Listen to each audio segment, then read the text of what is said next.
এনায়েতপুরে নির্মীয়মান পিএইচির জলাধার থেকে পড়ে মৃত্যু এক শ্রমিকের। মৃত শ্রমিকের নাম আবিদ শেখ, বয়স 43, কালিয়াচকের বাসিন্দা। ঘটনার খবর এলাকায় চাউর হতে এলাকাবাসীরা বিষয়টি জানতে জমা হন ঘটনাস্থলে, কিন্তু তার আগে নির্মীয়মান জলাধার কেন্দ্র থেকে মৃতদেহ সরিয়ে নিয়ে যাওয়া হলো অন্যত্র। ঘটনা সম্পর্কে জানা গেছে, মানিকচক ব্লকে এনায়েতপুর অঞ্চলের লক্ষ্মীপুর এলাকায় পিএইচি দপ্তরের পক্ষ থেকে উচ্চ পানীয় জলাধার নির্মাণের কাজ চলছে। নির্মাণ কাজের জন্য জলাধারে উঠতে গিয়ে পা ফসকে উপর থেকে পড়ে গিয়ে ঘটনাস্থলে মৃত্যু হয় আবিদ শেখ নামে এক শ্রমিকের। মৃতের বাড়ি কালিয়াচক 1 নম্বর ব্লকের সুজাপুর বাখরপুর গ্রামে।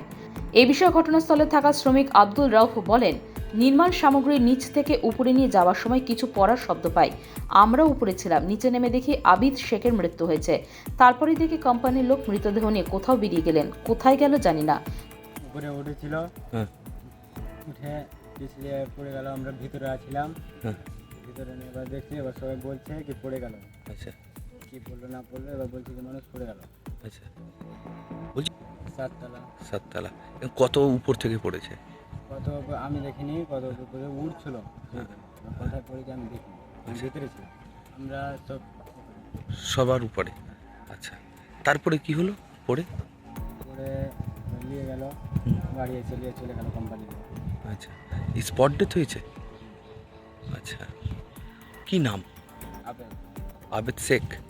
রাস্তা দিয়ে উঠছিল, আমার পিছলে পড়ে গেছে, আচ্ছা, তারপরে ডেড হয়ে গেছে। Spot death? হ্যাঁ, আচ্ছা, পড়ে গিয়েছিল? বেশি দূর না, হ্যাঁ, মানে 2 তলা অবধি উঠেছিল উপরে? আমরা ভিতরে ছিলাম, আচ্ছা, উঠছিল নিচ থেকে। আচ্ছা, দিয়েছি জলটা আচ্ছা, রথ বাঁধার জন্য ভিতরে। আচ্ছা, রোড বাঁধার জন্য। তারপরে কি হলো? উঠতে পড়ে গেল আর কি। স্লিপ টিল পিছলে পা পিছলে। মারা গেছে? কি নাম? কোম্পানির লোক নিয়ে গেছে, কোথায় বলতে পারছি না। আচ্ছা। Bureau news, Bangla Times.